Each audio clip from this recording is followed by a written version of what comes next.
Good morning. This is Horizon's Middle East and Africa. Our top stories this morning. Angry Israelis protest, joining nationwide labor strikes, demanding a ceasefire. But Prime Minister Netanyahu is standing firm on a deal, laying the blame on Hamas. Chinese President Xi Jinping wants better returns on investments in Africa as heads of states arrive in Beijing for a China-Africa cooperation summit. Plus, Libya declares a force majeure in a key oil field as a political power struggle escalates. More on that drama later this hour.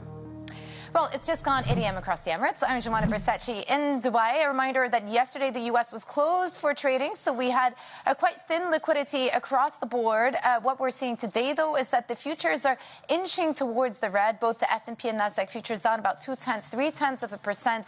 Later on in the day, we're going to be getting these ISM manufacturing numbers, PMI manufacturing, very key when you think about the U.S. data that's coming up this week, culminating with that NFP print on Friday is going to be a big focus for markets, and this after S&P and Nasdaq closed up last Friday in positive territory after that PCE numbers. That's your recap of all of the U.S. news that we've had. Keeping a close eye on the price of oil, we're down 0.4% today, trading at around $77, despite the fact that another oil field in Libya has been shut down, and yet we still cannot see a bid in the oil complex. We're going to talk more about that on the show. And then I want to draw attention to iron ore. Typically, we don't talk about iron ore, but it is quite significant to look at what has been happening to this one commodity, down 2.3% today. People in the space tell me that $100 is quite a significant psychological level, namely because demand from China has been so weak. And you think about iron ore, what's it used for? It's used to make steel. What's steel used for? It's used for building properties and construction. The weakness in the China data, those China PMIs, bringing down some of these key commodities there. Speaking of China, let's switch over. I want to just show you our terminal chart today. And this really just encapsulates how much negativity is now being priced into the Chinese stock market. This is the quarter to date, while looking at the last quarter, really, and really showing you there that the Chinese index has underperformed versus other indices around the world. You look at the Nifty, remember, on the back of those Indian elections, and yet, despite the political uncertainty in India, it was the best performing index. China, the worst performing index versus other peers for the quarter. Well, speaking of Asian markets, let's check in on how markets in Asia are faring. Today, Avril Hong is in our Singapore studio. Avril.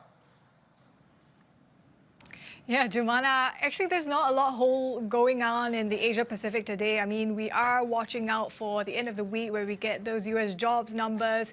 And also, I think we're waiting for the US markets to come back online after the long Labor Day weekend. So amid all this, volumes are lower than are typical this time of the session. The benchmarks on the mainland and in Hong Kong, to your point about underperformance, are seeing a bit of weakness, an extension maybe of what we saw just a day ago. Also wanted to highlight what we're seeing on the Nikkei. It has turned negative as we see the Japanese currency climbing, and this is against the backdrop of, for the past 4 sessions, how it's weakened from about 144 against the greenback to 147. So these are the themes that we'll be keeping an eye on, Jumana. Avril, thank you so much for the overview. That was Avril Hong in Singapore. Now, turning to regional developments, thousands of Israelis joined labor strikes and protests nationwide on Monday in the strongest push yet to force Benjamin Netanyahu's government to agree to a ceasefire with Hamas and secure the release of hostages in Gaza. Now, despite shifting public opinion on the war, the Israeli Prime Minister is standing firm on ceasefire terms.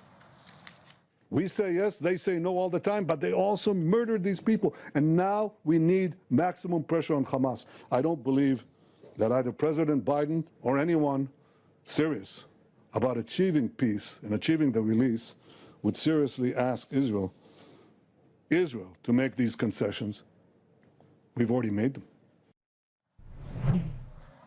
Well, for more on this, Bloomberg's Dan Williams joins us from Jerusalem. We were just listening to quite a defiant prime minister there, saying that he doesn't want to make more concessions on these ceasefire discussions. Tell us more, Dan. Indeed, and that defiance is directed not just potentially at the Biden administration, given that we're hearing from Washington indications that they're really getting exasperated with their efforts to shepherd along this round of truce talks between Israel and Hamas, and may even present their own take it or leave it final formula.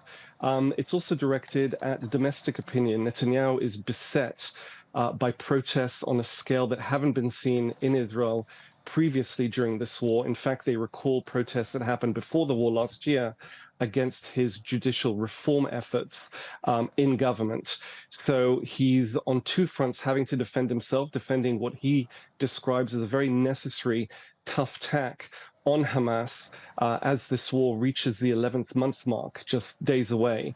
And we're hearing a prime minister who insists that his decisions will be kept to, despite even having within his cabinet a dissenting voice in the form of his own defense minister, the most senior civilian official in charge of this war.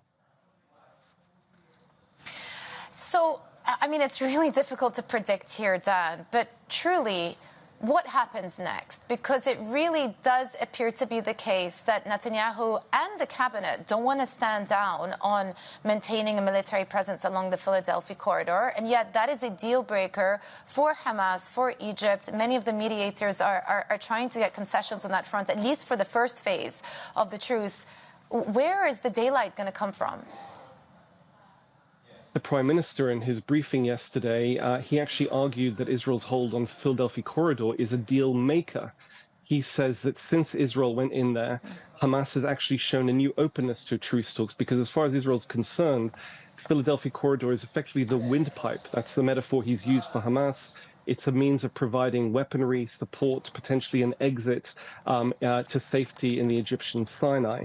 And he says that because Israel is there, Hamas has been feeling the pressure, and this, if anything, might prod Hamas toward a deal. Now, Hamas in itself says that it will continue fighting.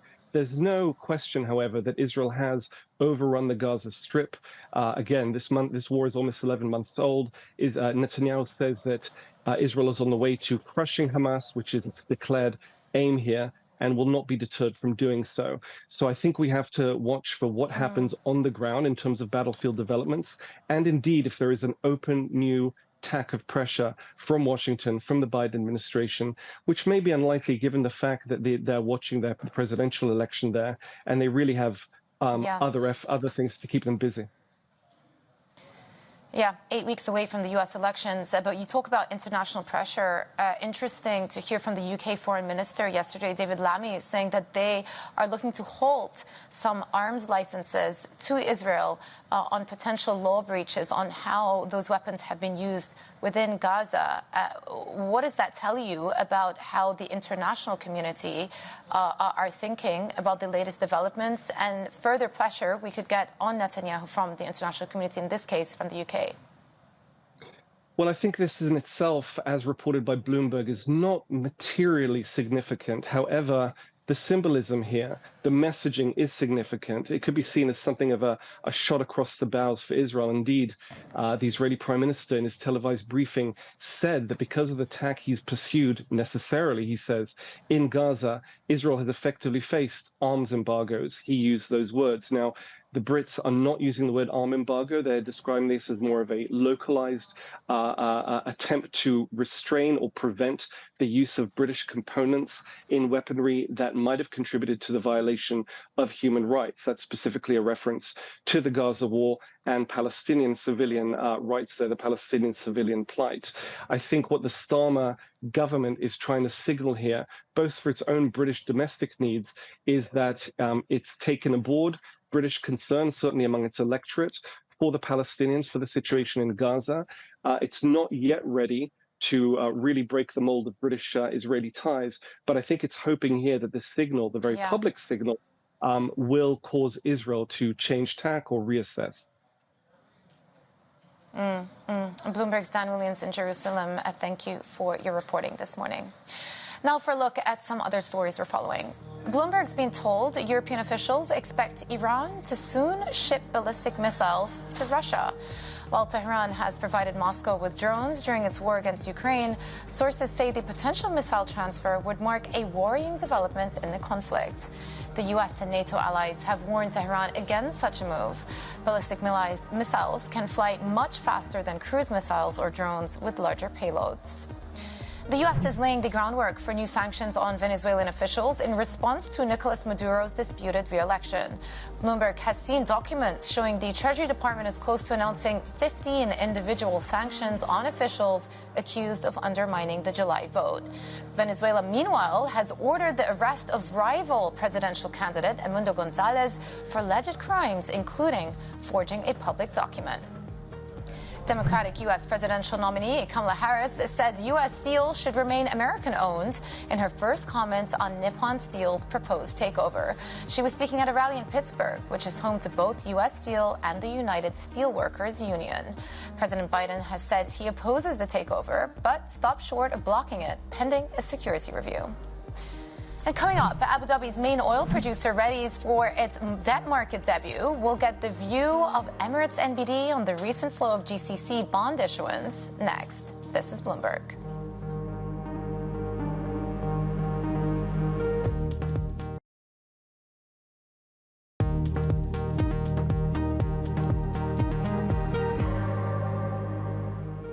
Welcome back to Horizons Middle East and Africa. I'm Jumana Bersechi in Dubai.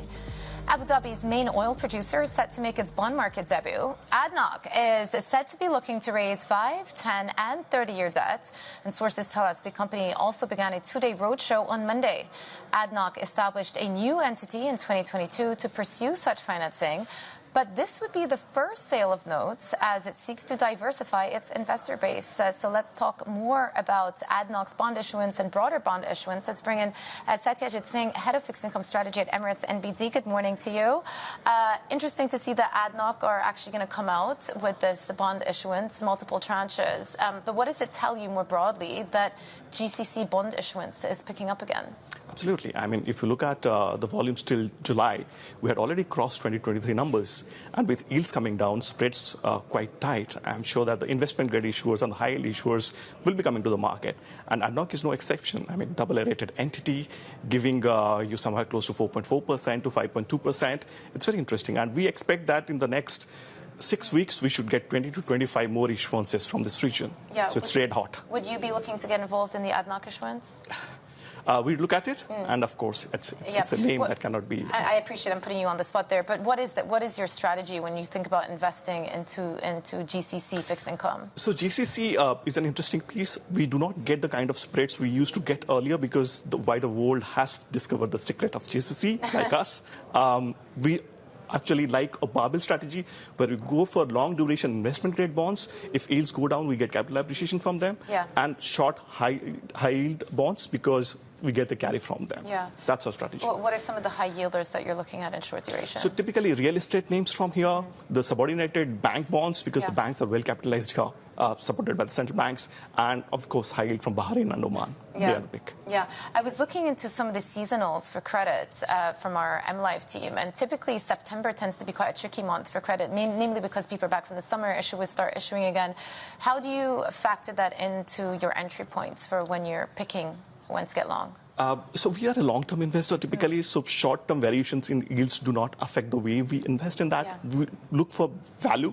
And once we get good value in the names, we go in regardless of where we see the yields typically at. Well, switching over to global markets, we've got a couple of important global drivers this week. I was just highlighting some of the data that's come through. PCE on Friday, today U.S. PMI manufacturing numbers. But of course, the big event is going to be NFP. To what extent do you think that could be a major market mover for U.S. fixed income? I think that's a very key event for this week. What we have seen is a revisit like Q4 of last year. Yields have been going down. More and more rate cuts are being priced in. Now, would we see a rebound like we see in the early Q1 this year?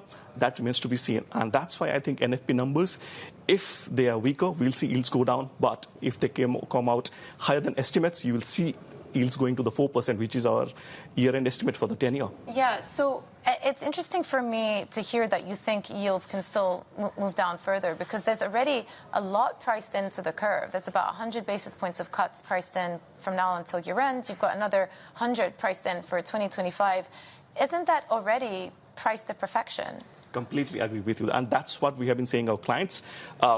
the number of rate cuts that have been priced in are very aggressive at the moment, especially if the market believes in soft landing. I don't think 4 rate cuts should be there for this year. In fact, our house views for 2 rate cuts this year and another 2 for the first half of next year as such. And similarly, duration management becomes important. We added duration during July when the yields had gone up significantly. And then we, again, cut duration in August last week when we saw that the 10-year had gone to 3.7. Do you have a view on the shape of the curve? And again, lots of people were starting to get into curve steepeners. So buying the front end of the curve, the 2 years, selling 10-year or 30-year. People have been talking about the disinversion of the curve. Does that continue? Or again, is it fully baked in at this point? I think a lot of that is baked in at the moment, specifically the steepening of the curve. What we can see is will be very, very data dependent on how the FOMC minutes come out after the meeting. So at the point, we are neutral in duration.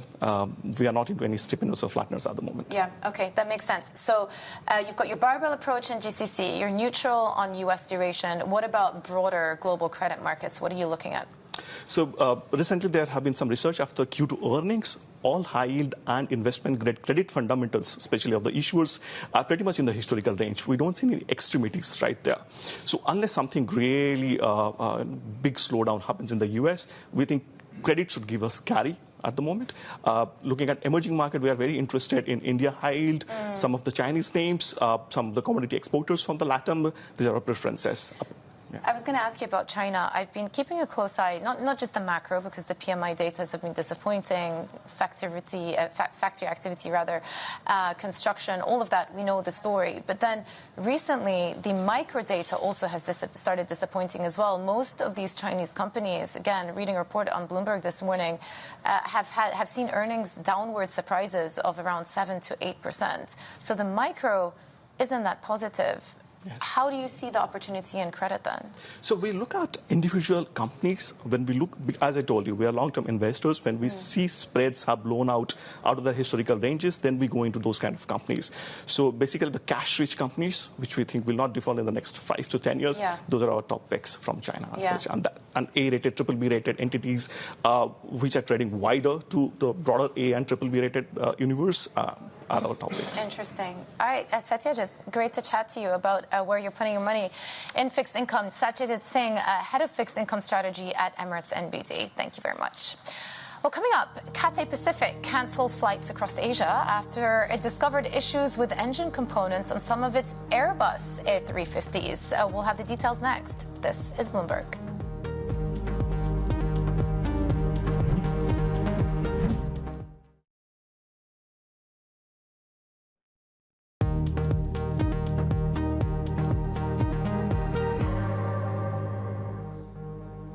Welcome back to Horizons Middle East and Africa. I'm Joanna Bercecci in Dubai.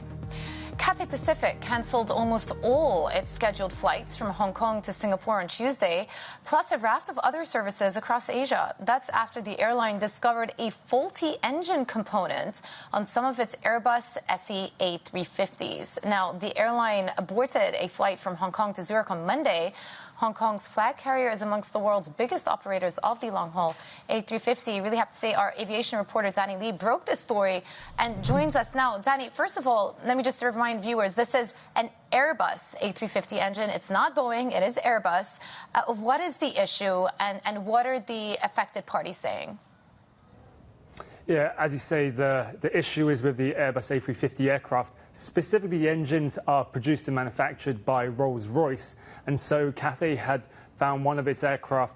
There was an engine issue on a flight bound for Zurich on Monday, just after midnight. Further inspections revealed something that concerned the airline, and so that prompted them overnight to do fleet-wide checks across the A350 aircraft. And they said a single component manifested itself into requiring replacement on a number of aircraft. They haven't said specifically how many, and they haven't yet said specifically what is a component affected. But what they did say, which I found interesting, is it was the first of its kind or first of its type issue that has been found on the A350. Now, for Cathay, which is a very large customer of the A350 aircraft, this would be a bit of a challenge. We've seen that in the delays it has had to make or cancellation of aircraft, because other airlines as well, they'll be looking and saying, is this going to be an issue for me as another Airbus A350 operator? That remains to be seen how far widespread it becomes, but clearly regulators and other airlines are sitting up and observing this. Investors also as well, because Rolls-Royce saw its biggest decline in its shares in 2 years in Monday's session on Monday. Yeah, for both Airbus and Rolls-Royce, you saw an impact on the stock yesterday afternoon as this story started to emerge. But look, we're talking about the A350 here, so it is one of the flagship carriers for Airbus, similar to the Boeing 737. How could this incident impact airlines more globally? I think this is what we're waiting to see today, just how Airbus might respond, because it was quite late yesterday when the news came in. And so it'll be up to Airbus to make the next move, really. We'll also hear from Cathay Pacific later on today. And the question is whether if the part needs replacing, is this a simple fix, or does a longer-term fix need, is that basically required? But clearly for the airline industry, this is the least that they need in terms of having another issue with another engine, given the fact that they have faced a whole suite of issues. And even Emirates' Tim Clark has been very vocal about the A350 engine performance. Yeah, well, it's certainly breeding probably a new class of nervous flyers. Aviation reporter Danny Lee, thank you so much. Now for a look at some of the other stories we're following this morning. Volkswagen shares closed higher after it said it's considering unprecedented factory closures in Germany. VW's main target is its underperforming passenger car brand, whose profit margins are getting squeezed amid a transition to EVs and a consumer slowdown. Any shutdowns in Germany would be the first in the company's 87-year history. And HPE says it intends to pursue a $4 billion damages claim in London against the estate of the late British tech tycoon Mike Lynch.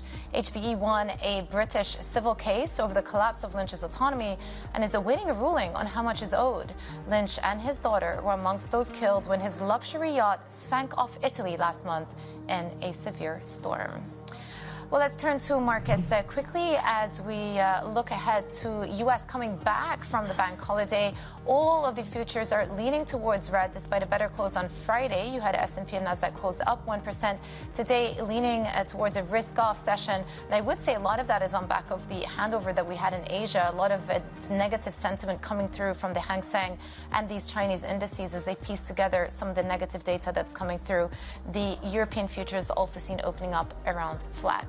But coming up, we're going to talk about Turkey, which has formally asked to join the BRICS. We look at what it is looking to achieve with a group of emerging market nations. That's coming up next.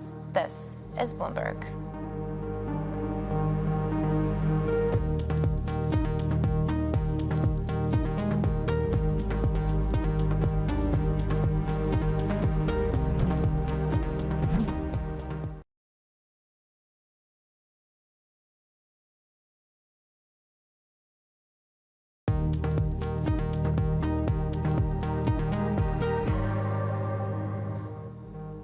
Good morning. This is Horizons Middle East and Africa, our top stories this morning. Angry Israelis protest joining nationwide labor strikes demanding a ceasefire, but Prime Minister Netanyahu is standing firm on a deal laying the blame on Hamas. Chinese President Xi Jinping wants better returns on investments in Africa as heads of states arrive in Beijing for a China-Africa cooperation summit. Plus, Libya declares a force majeure on a key oil field as a political power struggle escalates. It has just gone 8:30 a.m. across the Emirates. I'm Joanna Versace in Dubai. Welcome back. If you're in the U.S. and up super late or super early, wanting to get a check on how these markets are faring. Yesterday was a bank holiday in the U.S., but what we're looking at is a risk-off session today. S&P futures, Nasdaq futures, both leaning towards the negative. We've got some key ISM, PMI manufacturing numbers coming up later today. The big event for the week is going to be those payroll numbers on Friday. The market is expecting moderation from the prior month, key for anyone watching the Fed and their next moves, given the emphasis on the labor market.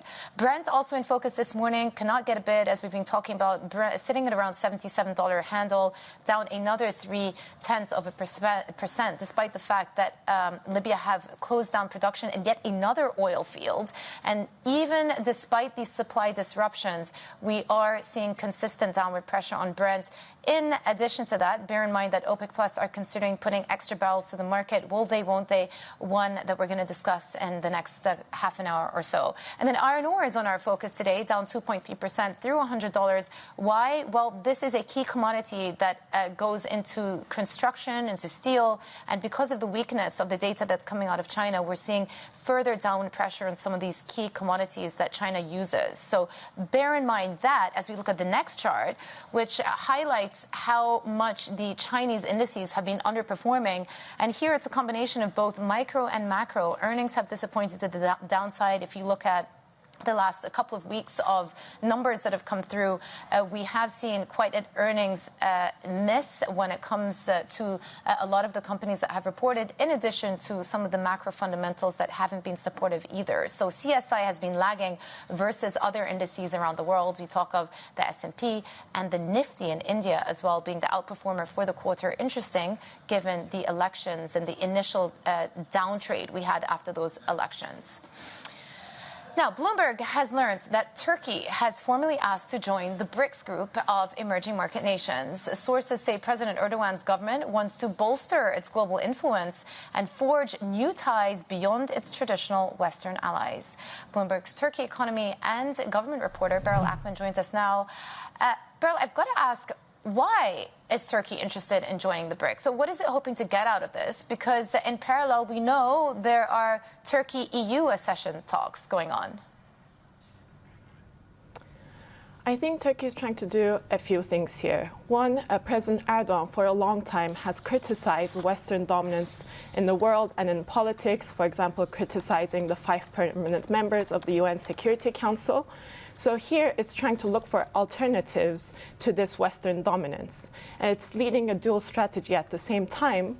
We should not read this as a pivot away from Turkey moving away from its traditional Western allies like the US or the EU, but it's leading almost a dual strategy.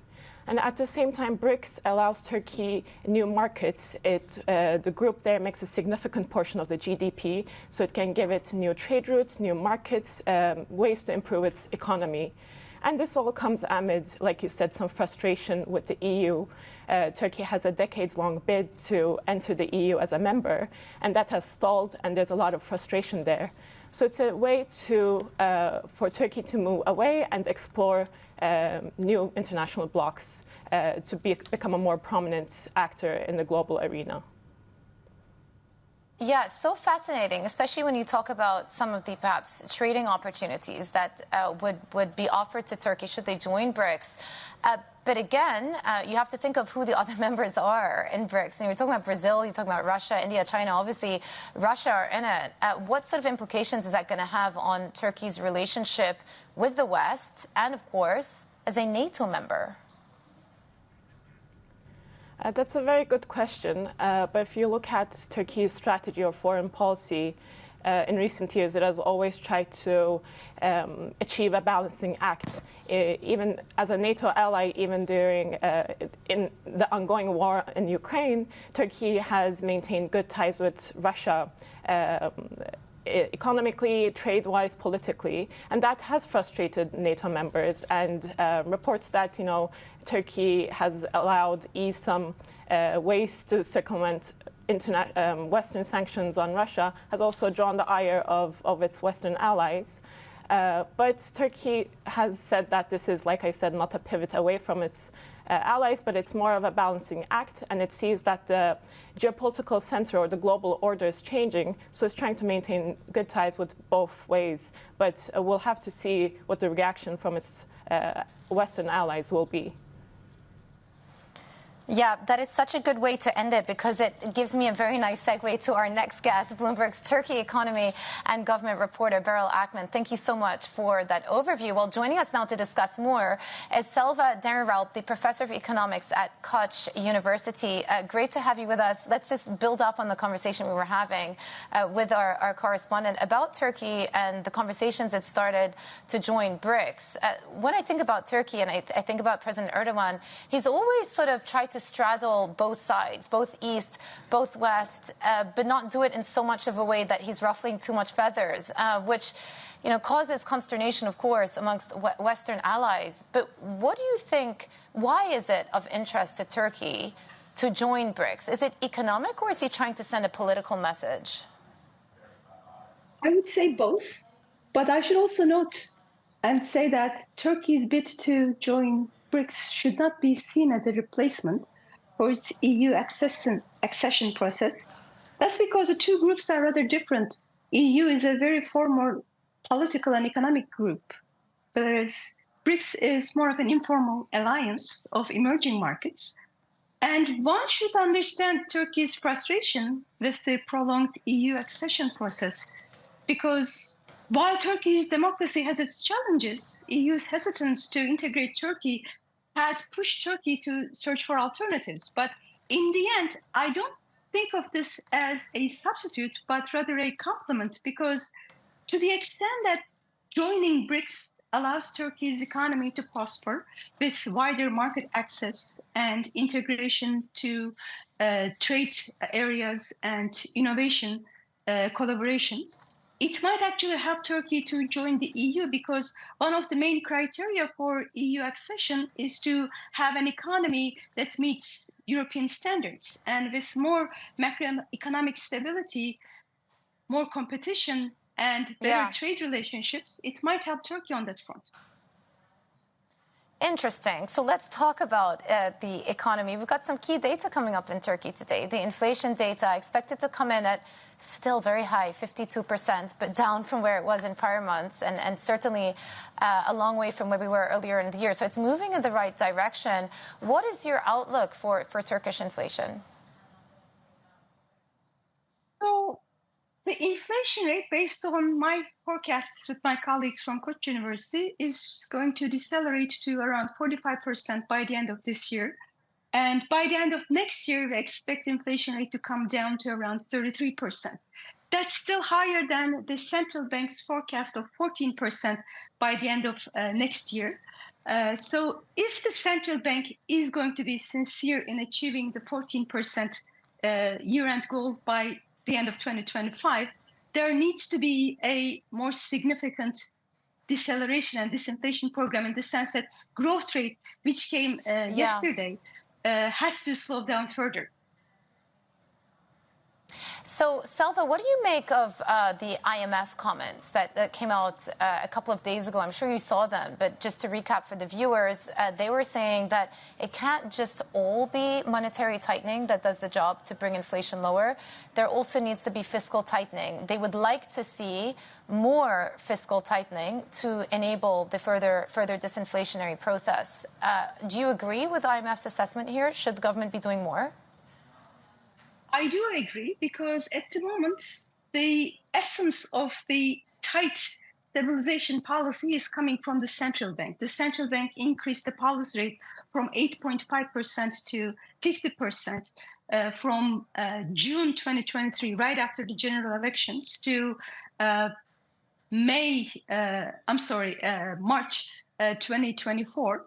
But we haven't seen much on the fiscal front. There has been some packages that were put into place, but the size of the fiscal package was less than 1% of the GDP, whereas the IMF says in order for a serious disinflation program, the size of that package has to be about 2.5%. With the tax base broadening and the informal sector being put into effect, and the taxes has to be collected, because one of the main problems with the Turkish economy is tax evasion. And when you cannot collect direct taxes, what you do is you increase indirect taxes, like the value-added tax, and that itself is inflationary. So the central bank's efforts in the disinflation program has to be reduced, or the burden of the disinflation program should be taken off from central bank's shoulders, and the fiscal policy has to chip in, because otherwise this so-called bitter medicine is just affecting the low-income groups, because a very blunt high interest rate policy is simply slowing down the economy altogether, whereas a fiscal package can fine-tune the burden of the disinflation program. Yeah, so let's just recap to what you were saying about growth, and that ultimately you don't see Turkey, the Turkish economy, growing much in 2025. Is President Erdogan going to accept that? Because typically he's not been comfortable with the trade-off between higher monetary policy, tighter monetary policy, and lower growth levels. I think that's the main risk for the Turkish economy moving forward, which is the sustainability of the existing program, because by the end of this year, most likely we are going to have a growth rate around 3 to 3.5%, which will imply that in the second half of the year, most likely we are going to see negative growth rates from quarter to quarter. But the main challenge is, would President Erdogan pressure the central bank to ease interest rates, in my view, in a premature manner in the last quarter of this year?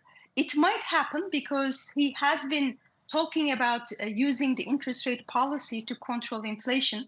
And when we hear that, my understanding is that because he believes in that inverse relationship where in order to lower inflation rate, you have to cut interest rates, I see it as an informal signal that an interest rate cut is coming, which might promote the growth rate. However, in my view, that would simply keep the inflation rate, which is already at high two-digit levels, at these levels for a longer period of time.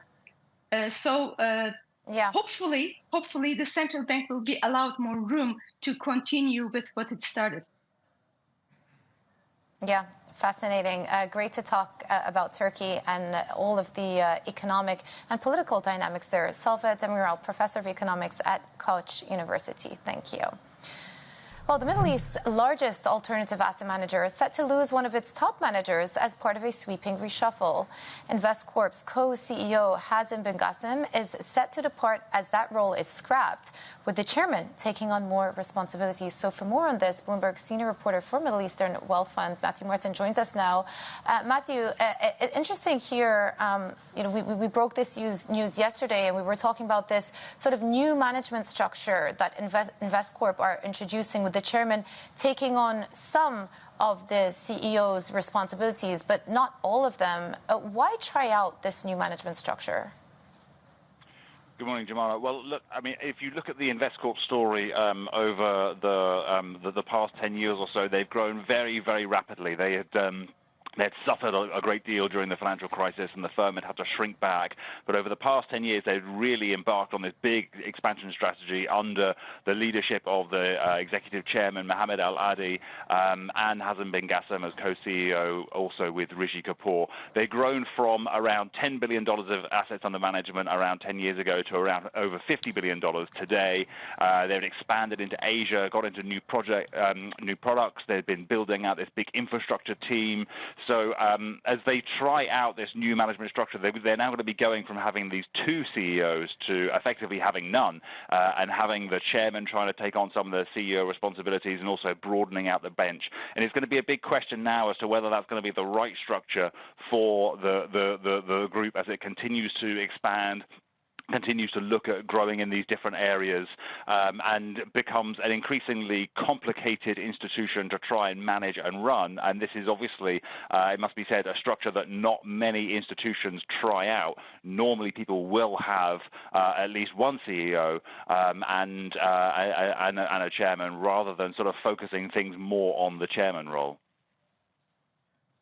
Yeah, is it likely that these management changes are actually going to have an impact on the strategy of where they invest and how they put their money? Well, the next step for Investcorp, I think the broad goals are going to remain the same. Broadly, the biggest goal that they have on the agenda is they now want to grow again, and in the next few years, double in size again and get up to $100 billion in AUMs. That is going to involve having to push very hard on this expansion into Asia, on having to coordinate with more asset managers, have these sort of joint ventures that they've been doing, and and these sort of co-funds with other asset managers to try and boost their AUMs that rapidly. So I don't think in the short term we'll see a change in strategy, but I think the question is going to be can they succeed in that? And obviously hasn't been with the firm for 30 years, and so it's going to be a big loss to Investcorp. So trying to fill that gap is going to be a challenge for them over the next few years. Yeah, thanks for bringing us the story. Bloomberg senior reporter for Middle East and Wealth Funds, Matthew Martin. All right, coming up, we are going to talk about Africa with African leaders heading to Beijing to strengthen trade ties. We look at what these deals might include. This is Bloomberg.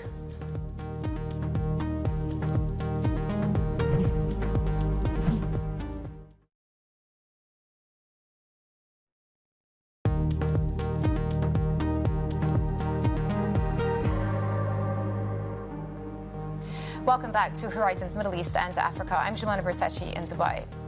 African heads of state have begun arriving in Beijing ahead of the China-Africa Cooperation Summit.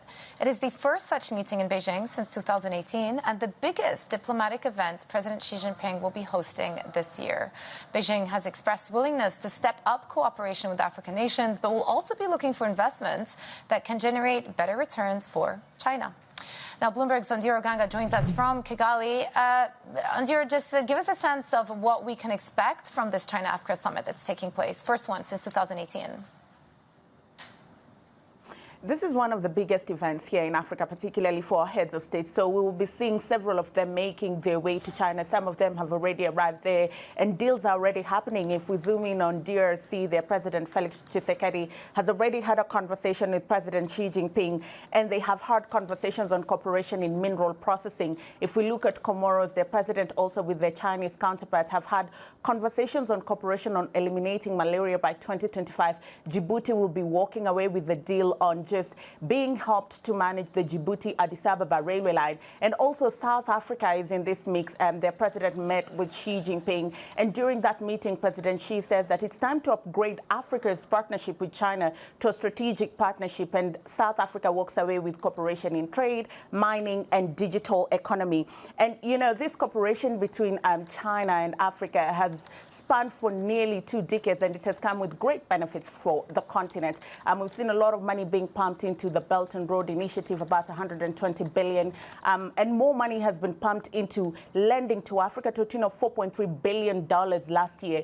The problem is some of these infrastructure projects have failed to roll, like the SGR in Kenya, and some of the countries that have taken money from China are now in debt distress, and some have defaulted. Yeah, that is the main issue there. But look, parallel to this forum, there's another one taking place. The Indonesia-Africa Forum is also being held in Bali. What is the significance of that forum and some of the deals that can be expected to be made there?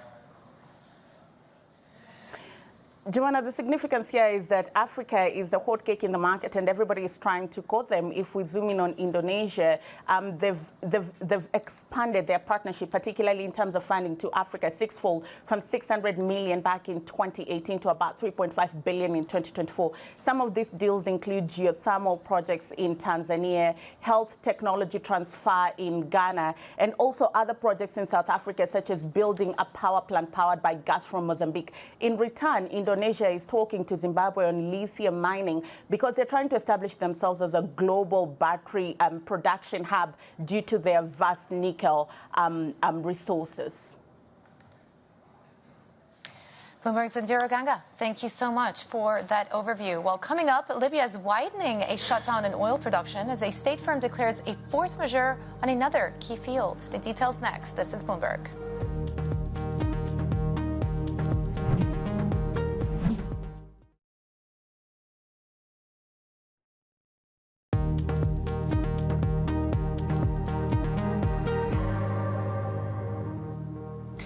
Libya's state oil firm has declared force majeure on key field El Feel, widening a shutdown in production triggered by a political power struggle.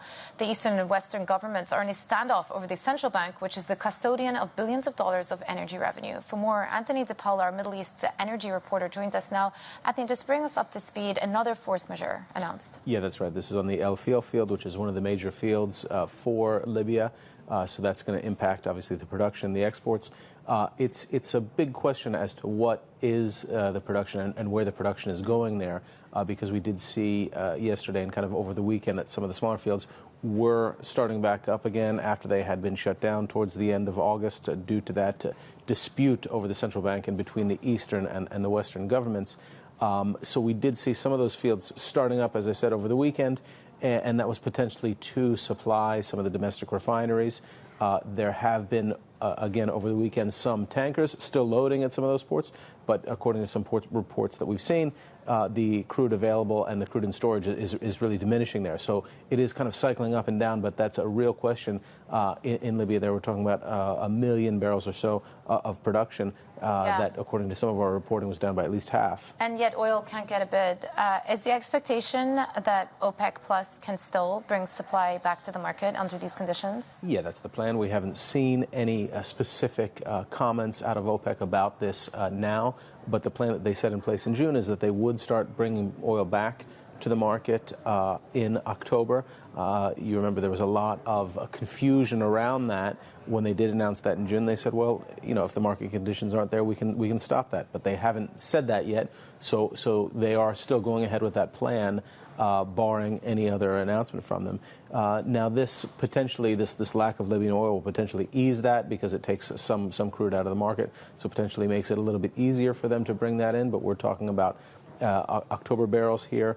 Libya's taking that crude off the market now, but of course we will see some of the pricing coming up for those October barrels soon, and of course that's already trading in the market. So people are really kind of having to make their moves around this, but with a lot of uncertainty around that Libya component. Yeah, absolutely. Anthony, thank you as ever for giving us the latest on what's happening with oil prices. Anthony DePaula, our Middle East energy reporter. Quick look at equity futures before we head out. U.S. are back from a vacation, a bank holiday. S&P futures, NASDAQ, all leaning red. Dow as well, seen opening up in negative territory. But that was our show for today. Horizons Middle East and Africa. I'm Jumana Bersechi in Dubai.